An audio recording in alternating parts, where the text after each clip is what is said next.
ज्योति स्वरूप मतलब दृष्टा ज्ञान स्वरूप। संवित, संवित नित्य है, ज्ञान स्वरूप नित्य है। ज्ञान की मृत्यु नहीं होती और ज्ञान का जन्म नहीं होता।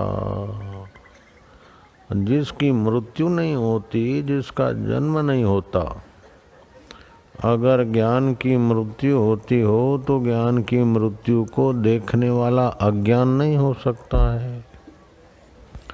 ज्ञान का जन्म होता हो तो देखने वाला अज्ञान नहीं हो सकता है। ज्ञान के जन्म को भी तो ज्ञान से जानेंगे तो ज्ञान पहले था। ज्ञान के मृत्यु को भी ज्ञान से जानेंगे तो मृत्यु क्या हुई।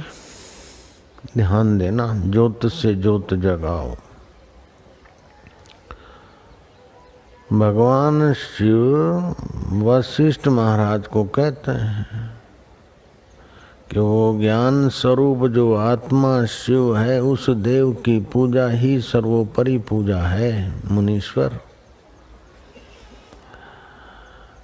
जो उस पूजा को नहीं कर पाते, नहीं समझ पाते, उनके लिए ऋषीश्वरों ने लिंग आदि की, मूर्ति आदि की व्यवस्था की है।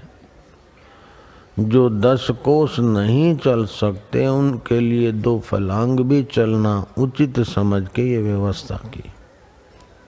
लेकिन सारा जीवन जो ये बाहर के देव की पूजा में लगे रहते हैं, वे क्लेश को पाते हैं। योग वशिष्ठ में आया, अर्थात परिश्रम ज्यादा होता है। बाहर के देव की पूजा करने का फल है कि अंतर्यामी परमेश्वर देव शिव की पूजा, अंतर्यामी परमेश्वर देव नारायण की पूजा की कला सीख लें, जान लें। तो आरती के शब्द कहते हैं कि ज्योत से ज्योत जगाओ। सतगुरु, जिन्होंने सत्य स्वरूप ईश्वर में विश्रांति पाई है, सत्य स्वरूप शिव में समाहित चित्त हुए हैं, ऐसे महापुरुषों को प्रार्थना की जाती कि ज्योत से ज्योत जगाओ, मेरा अंतर तिमिर मिटाओ।